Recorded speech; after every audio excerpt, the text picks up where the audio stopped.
regular. Welcome back to Seen It Before. We're probably going to say something stupid about your favorite show because we've seen it all before. I'm Danny. No, I'm Danny. No, I'm Dan. Yeah. Yeah. No, I'm Danny. Yeah, you are. Why is it not going to you? Oh. Now it is. There we go. Daredevil Born Again Season 2 has wrapped up, along with Punisher One Last Kill. One last kill, yeah. One Last Kill, yeah. You haven't even watched that, but I watched it. I'll talk about it. There's nothing really spoilery I'll talk about. I assume he just kills a bunch of people. I mean, yes. Yeah. I mean, so does Kingpin in the finale, spoiler alert, of Season 2 of Born Again. He doesn't shit. No, this he season, does dude. not. Yeah, so we're going to get into a lot of stuff from Season 2 of Born Again. I don't know how coherent it's going to be because we are not very coherent. And why is this not working? Test, test, 1, 2. There it is. All right. So let's get to it. So Daredevil Born Again Season 2, first episode, The Northern Star. So that ship that got sunk in the first episode was really just the catalyst, the catapult into everything for this season. Yeah, they just used it as like a, if it's boarded by unknown persons, sink the ship. And they did, because Daredevil was on board and he found a bunch of guns. I really just love the way they edit this series, and every time Daredevil senses are coming in, it kind of like the aspect ratio changes. They do such a good job with that. My God, whoever's idea that was, just genius. Because that was definitely a callback, or they established that in the first season. When Matt jumps in front of Kingpin, instead it fakes out his assassination or whatever. Yeah. Really good. Yeah, no, real good. What else we got here? So Karen is back in New York as well. They're kind of like underground in a way, her and Matt. Yeah, they're on their like the run kind of. Well, they're not on the run like officially. Like it's just like they know that they're going to get picked up by the anti-vigilante task force. Yes, if and they show their faces. The thing about this season, like they really said, "Oh no, this season's not political at all." The season was very political. Well, political in like what sense? Like parallels of political violence in this, as opposed to our country as a whole right now. It's very intertwined and very dystopian. It's the typical thing we see a lot in TV shows nowadays. This was more political in a sense of I wouldn't say like today's politics. I would say more like 5 years ago. 5 years ago. Yeah. Like, especially I don't know. Especially the finale in that aspect. We're talking 5 years ago. Oh yeah. Yeah. I forgot about that. Yeah. I want to talk about Vincent D'Onofrio's performance this season because holy shit, he was just the star the entire time. Like every scene he was in, he's stealing it. Yeah, I mean, I've never denied that he was great, but like in this season, in I think the middle two, like episode 5 and 6. 5 and 6. Well, like like the one Ender scene. I think it was to episode 5. 4. That was episode 4. That was an all-time great scene performance. Just like going from him. I mean, we're in spoilers territory, so Vanessa gets attacked by Bullseye. Yep. And it she the whole episode kind of her like fading in and out. So I'm glad they didn't like instantly kill her, because when she wakes up, you get this awesome like heartfelt like scene from Vincent D'Onofrio where he's like, "Oh, I was so worried. You would go on." Yeah. And then everything is good for a couple scenes, and then all of a sudden she starts seizing, and then we get the rupture scene where he's like, "Oh!" Like those episodes 4 through the end of the season, the lowest one was like an 8.8 out of 10 on IMDb. Like they're all really good. But yeah, things really started coming together at episode 4. It starts off with the diner scene, dude. Oh yeah, the diner scene. I just love. Yeah, I mean Kingpin, Poindexter. A great character arc, because I wasn't expecting him to kind of have too much of a holdover from storyline from the other show, but I'm glad they really kept that all in. And he's like, I've been betrayed, I've been used by Vanessa, and I love how he's like going after Vanessa and not Kingpin, just because she's more to blame for him personally. Yeah, I was gonna say. I mean, it kind of made it out to seem at the end of season 1 that she was the real mastermind behind a lot of things. So I guess there's that. Yeah, it's kind of like Fisk has A heavy hand. literally. Yes. Yeah, and then but like while he was in prison, she was running things. Or when he was in the prison for which is also the New Yorkers in this show are stupid. Yeah. That they would vote for a twice convicted felon. Okay. Just okay. Mm-hmm. Yeah. Anyway, you walked right into that one. I did. Another parallel. Yeah. God, we're talking about The Boys at the same time of this too. Like it's just, every show has this type of dystopian real life parallel that is kind of just like, I think one show in particular does it better than the other. We're not gonna. I mean, yeah, me too. It's this one. Yeah, but like this one's at least a little more subtle. The Boys has kind of just become like a parody of itself in a way. Just I don't know. It's just unfortunate, and we still we have a whole like series on The Boys season 5. We did every episode, followed every episode. So if you watched that with us, thank you for watching. The finale was not what we expected. Just gonna say that, or the finale is exactly what we expected. we haven't seen the finale as a filming. We have not. We also get Jessica Jones back this season, which was nice. We got to see her again, Kristen Ritter. I didn't know anything about her storyline, where she's talking about her powers might be gone. I guess her and Luke Cage had a baby. I don't. Cool. Maybe that was Jessica Jones season 2 and Luke Cage season 2. No, I didn't watch either of them. I watched all of Jessica Jones, and I don't remember anything about her powers going in and out, unless it was season 3, because I only watched that one once. There's a season 3 of that show? I thought there was. I fell off because season 1 was so good, and I'm thinking like the beginning of season 2, I was like, this is bad. I don't like this. Yeah, I don't remember exactly why her powers going in and out. I don't know if it was ever established. If you know, let us know, because we don't. See, that's like around the time when I stopped being like I need to see every Marvel project person. That's like 2017, 18. Once season 2 of Jessica Jones I think it was because like the Netflix universe didn't feel nearly as connected. No, but it was awesome. Most of those shows were pretty good. Yeah. First seasons, I'll give them the first seasons of all of them were really good. Defenders, which was unfortunate. Defenders was, what are we doing there, you know? Sigourney, she can't catch a break. No. She's gonna be in Mando and Grogu, which she's getting paid. She's getting paid. Good she's for getting her. paid. She's getting paid. Back to Daredevil. What's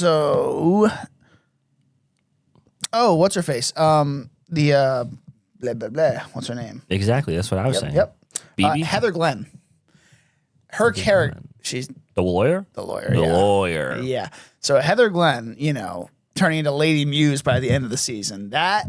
Oh, the therapist. Yeah, lady. the therapist lady. Okay. Yeah. I'm glad that because like his design was.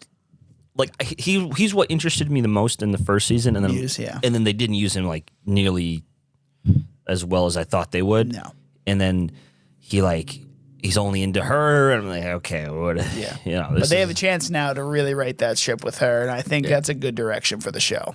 Yeah, well, especially because they have to come up with different tricks. Like, don't get me wrong, I love Fisk, Vincent D'Onofrio, great performance.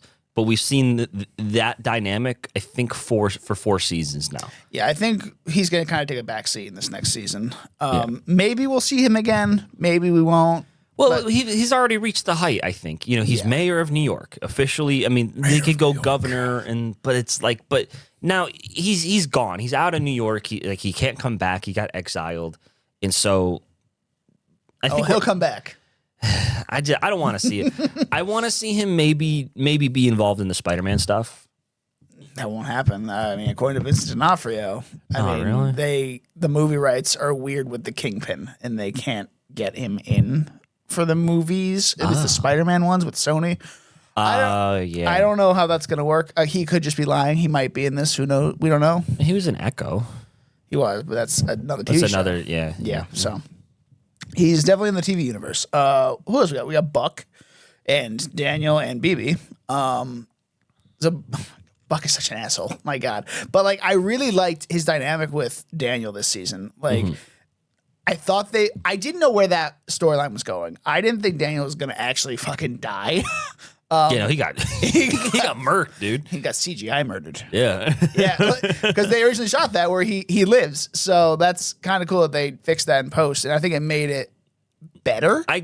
Because this is a more serious show. I wouldn't if it was just like the original version of the show, he would have definitely lived. Yeah. But no, like I like seeing, like he did his character arc ended when he gave BB an out. Like we said, oh, go, I'll take care of this. I knew that was like the Ned Stark thing. His character arc is over. There's nothing left to do with him. No. So he's gone. Exactly. And BB was that weird fake kingpin the entire time. I mean, we kind of knew that. I mean, she was not very subtle with that. What I didn't initially understand at first was because the season opens on the BB report, but everything's all happy. Oh, Fisk is doing a great job. So I'm thinking that doesn't sound like BB to me. And it kind of that was like one of the things where like I didn't fully understand that she didn't have any control over the BB report anymore. And then that's why she did this other thing. I thought she was. I didn't catch that either. Yeah, like she says it outright like in the last episode where it says like Fisk turned my thing into a puppet. I built it from college, and now it's just this propaganda things. That's why she did the City Without Fear. I didn't quite get that. I'm like, why are you like playing both sides this whole season? Like, are you trying to make friends with Fisk? But like, it doesn't like in the actual interactions of like. She clearly is like against Fisk. Yes. No, that's even better now. I didn't even realize that. That's awesome. Who's the other one? The teenage girl. What's her name? Oh, you're talking about the White Tiger's daughter? White Tiger's daughter, yeah. Anyway, she had a really good arc this season. Something Ayala. Yeah. She had a big arc with, helping them escape from those prison cells in Red Hook. She had a big arc there, which is cool. I'm glad that wasn't the whole season, because like that was like would have been like a lack of surprise. Like no, because like we know that they're there. Like we knew that from the very beginning, and so also it just reminds me of how the Punisher escaped last season. Yeah, that guard was fucking stupid, dude. I know. He's like, "Hey, come here," and the guard's like, "What?" Oh, what? You're talking to me? Let me go up to this mercenary that kills people. Like idiot. He's not gonna hurt me. Yeah, he's in a cage. You want the key, doggy? Yeah, like, you know what I mean? Yeah. But no, so I like that. Like we kind of got this. Like, okay, the first half of the season is finding the detainees. He finds them, and I like that we kind of see this whole process of how the system's corrupted and built against them. The Safer Streets Act is like the Patriot Act, where it just kind of like bulldozes all rights based on suspect, and so we see that through the swordsman. I don't know his name. Jack Duquesne. It doesn't look like he's going to be like a main. He'll be character. bopping around. Yeah, he'll just be there. Yeah, and that's fine. I think we need more like lower level. Like Echo should have been that, not getting her own show. Echo should have just been like in the background of like a. Yeah, she can show up every now and again. She's like set decoration for they're all like these like lower level vigilantes, And so I like this. Like now we're kind of getting the feel. I think what the Netflix universe was going for with like these smaller street level heroes, and then even smaller ones that aren't like Daredevil level. Now we have White Tiger. And I guess him going against Muse with his ex-girlfriend. Yeah. What's going on there? What about Kate Bishop? How do you think she's going to come back? Because like she's like a lower level vigilante, I'd say too. Because like I know she was supposed to be in the Kang Dynasty when they originally had that script. Because that was supposed to be more like a lower tier like Young Avengers type of thing against Kang. I think that's originally what the script was supposed to be. Oh. Well, I mean, she could just join the new Avengers, I think. Yeah, like that could be. I guess. They kind of like what they have. Not too many. I guess it depends on what Haley Steinfeld wants to do, but she can do anything. Yes, she should be in another Ryan Coogler movie. That would be cool. Yes. And she also has to finish Beyond the Spider-Verse. She has to finish voicing for that. So, man, I feel that's. I still hold that like that movie like Across the Spider-Verse is like a 5-star. I think it's one of the. I think it was my favorite movie of that year. Despite ending on a massive cliffhanger. Yeah, but like it was just like so like we're gonna deliver, but then now I'm really starting to think like. When things end, man, sometimes they don't end well, and we've been finding that out a lot recently. They're gonna do the Stranger Things thing. I think they're just gonna wrap up any big thing right in the beginning, and they're gonna have this whole other story that doesn't mean anything, and set up something else. Yeah, it's like, do we know if Lord and Miller are still attached? They're producers on the movies, so that gives me a little hope. It's the same guys that did Across that are directing this one. I'm pretty sure. Okay, because they're good. Yeah, like and I'm just really nervous because they did a big fuck up by saying it'll be out in 9 months. Yeah. In what fucking world? You didn't even start voice recording yet. Why would you? Who said that? Like, I don't. That's so stupid. Let's talk about the finale now. So. Oh my God. Like there was actually no, maybe the second episode, the penultimate as well, because like that's what led up to the trial. And Matt actually, announcing himself as Daredevil. Like that was, his Iron Man moment. And it worked pretty well, I'd say. Yeah. Like the whole bill is like, oh, you're gonna do it. Oh no, you're not gonna do it. Yeah. You did it. I like the back and forth of this identity thing. Because at first you think it's a really smart move for Fisk to be like, oh, Matt Murdock saved my life. Let's make him a hero. Like, bring him out and stuff. And then you see like how that gets twisted to either each other's favor as the time goes on. And then the final like nail in the coffin for Fisk is like, well, do you consider me a hero? And then he's like, oh, fuck. He's gonna do it now. Oh, damn it. You want to just finish that? You want to just shove that down your cake hole? Please stand by. Mr. Charles. Is he trying to make like a Dark Avengers thing? Because like Luke Cage has already been on missions for him over in Europe. Oh, I see. I totally forgot about Matthew Lillard. Yeah. By the way, he's having a great year. He's having a great renaissance. I love it. I mean, even if Scream 7 wasn't that good, and Cross season 2 wasn't good as season 1, but he's still great. I love him. But anyway, he's still got Five Nights at Freddy's. He's still got. Yeah, apparently I didn't see the second one. I was forced to watch the second or the first one. Pretty sure he got a role in Man of Tomorrow as well. Oh, good for him. For next year, yeah. Yeah, no, he's great. I'm glad that we're actually getting him back because he just disappeared after like Scooby-Doo. Like Scooby-Doo. Yeah, he just kind of like, he got his money and he fucked off for 15, 20 years and now he's back. Yeah. I want to see that with Hayden. Like Hayden Christensen. Yeah. I don't think he's going to have that kind of a resurgence. But everyone loves him. Anyway. Yeah, so his character in this, it's a great, perfect use of him where he's like, I love that he can be bigger than Fisk. And he's just like, I can, I kind of have you by the balls, buddy. And so, but he's got, I wonder what his leverage was with Luke Cage. Like, why did he make him go out and where was he? Was he in Budapest or? He was in Europe. That's all I think they said. Yeah, he was doing hits for him. Mm-hmm. Like, what the fuck? Like, what do they have on these guys? And, then he tried to kill Jessica Jones and her daughter, with the hit squad. Mm-hmm. So it makes you wonder what he's got going on. Yeah. And maybe we'll get that in season 3. I hope we do. I think we will. I just wonder if Valentine is involved there.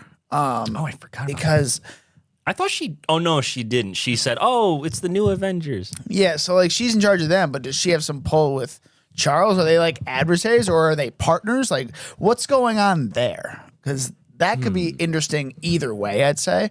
I bet you they're working together. I mean, they're both working for the government. So, I mean, she's the director of the FBI, right? Or CIA?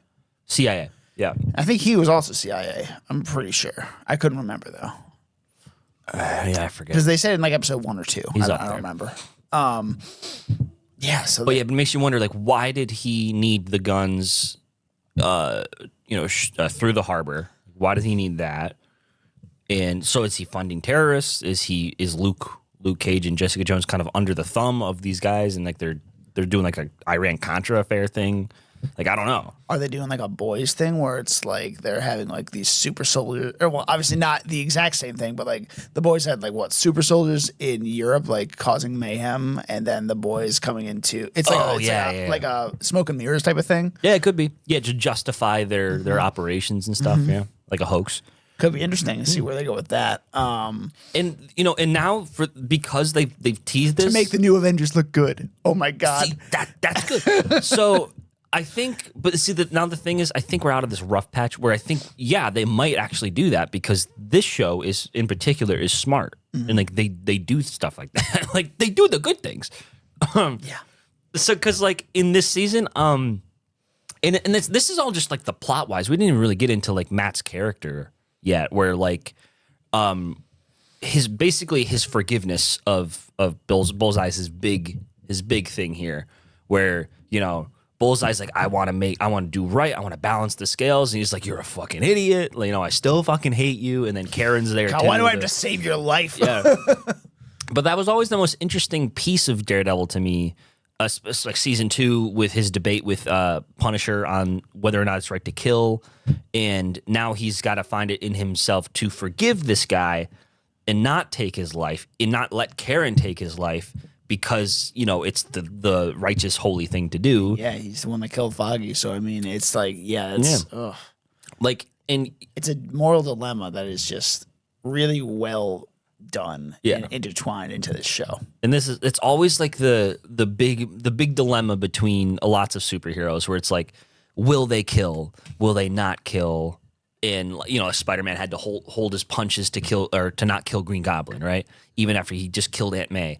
And like I like Daredevil because it's the most explicit use of like this is what a hero is. Like no matter how bad it gets and how personally like hellish it gets for the character, they just won't cross that line. And it's obviously, I think it's a good moral message to have. Like, don't kill people, guys. Don't kill them.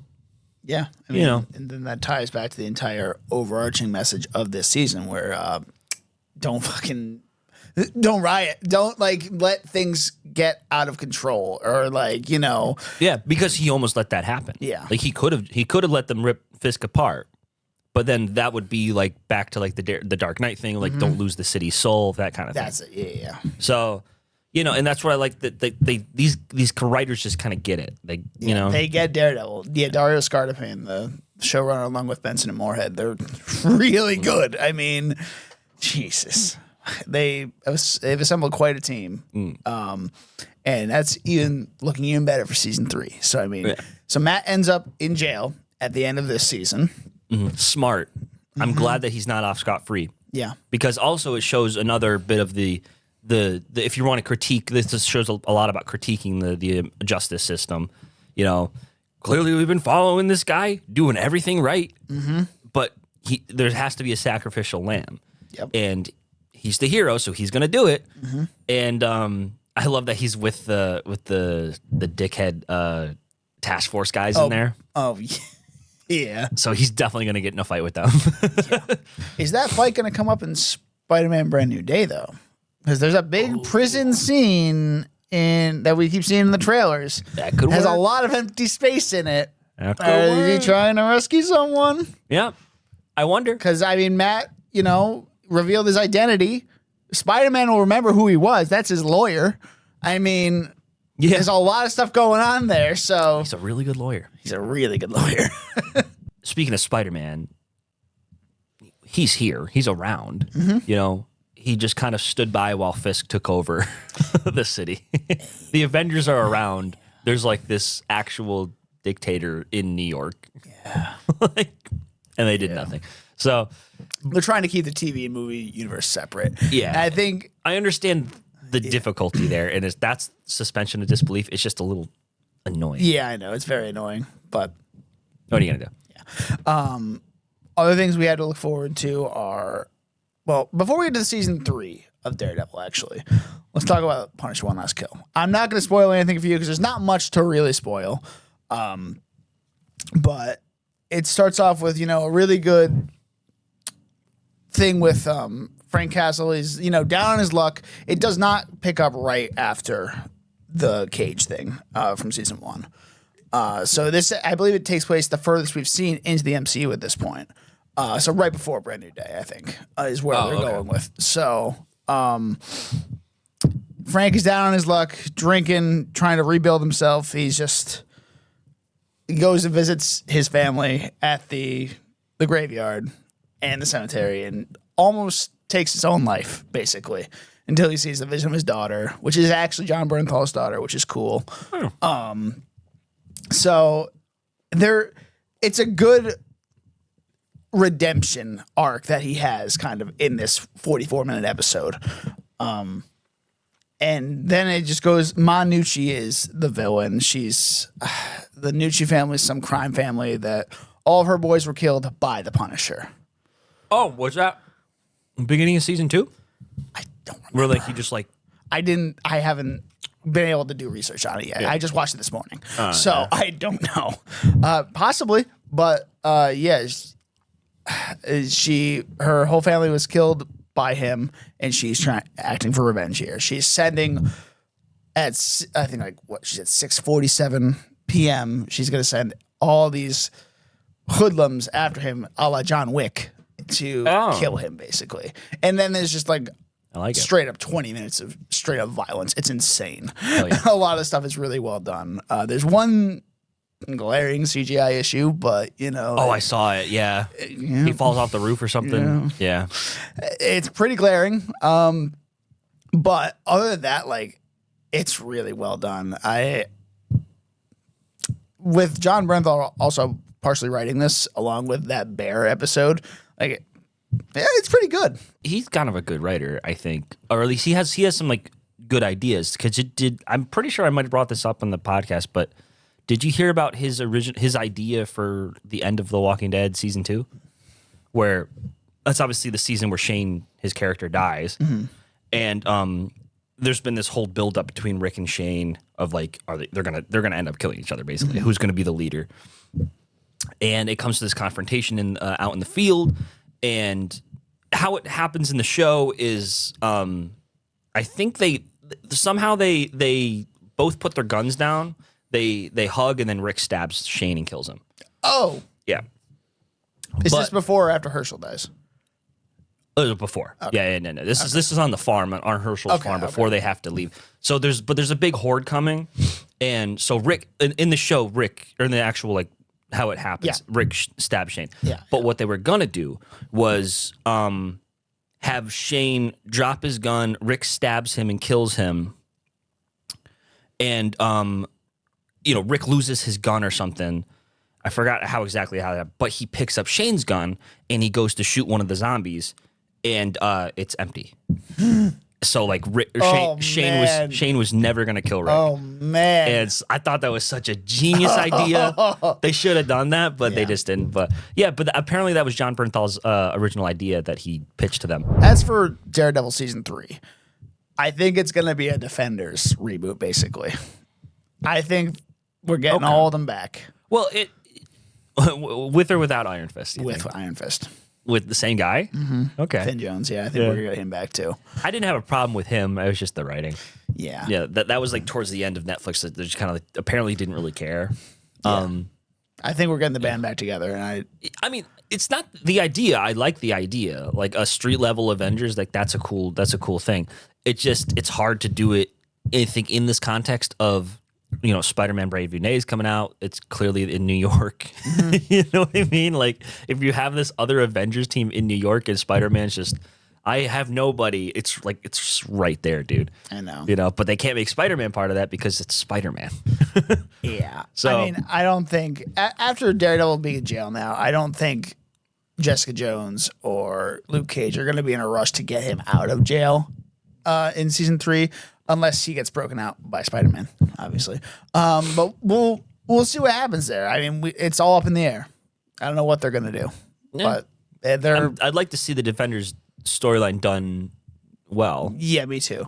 I'm sure we'll at least see Luke Cage and Jessica Jones again, for sure. Yeah. In next season. We'll probably see Matthew Lillard again. I don't know if he's gonna be the big bad or if he's gonna just be like the Valentina type of thing. Yeah, it probably Valentina. They just have to do something other than Fisk, and I really wouldn't even want to see the hand again. But now here's the other question. When is it going to take place for season 3? Because we got Secret Wars coming up. Is it going to be set on whatever the fuck Secret Wars is going to be? Or is it going to be set in regular Manhattan again? Because I don't know, man. There's a lot of questions there. That's the tough thing that I think Kevin Feige's running into, where it's like, I love the idea of everything being connected, but it just, Yeah. And then like it was the problem, and then but it's also like we're Secret Wars is coming up, so you want it to be something relevant to now. If it was like something in the past, like 2018 or whatever, like it wouldn't work that well because we already know this. I mean, it's not that.